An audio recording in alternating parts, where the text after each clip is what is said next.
السلام عليكم. ليزا الزكي ناطر معكم توجور. حبيت نوريلكم حالة تشوفوا الفرق ما بين كلب حراق وكلب مقيم مزاح فقط. صح حبيت نوريكم واحد النوع تاع كلاب اللي احنا نسميوه في البلاد كلب عرب، وبين كلب أصلي مقيم في المنطقة اللي أنا عايش فيها. هيا أروح.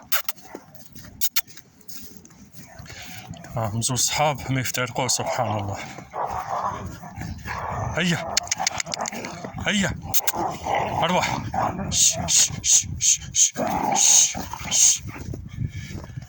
هيا. واحد يشبه للذئب وواحد يشبه الكلاب عرب تاعنا. هيا هيا هيا هيا. حاب يلعب معاه.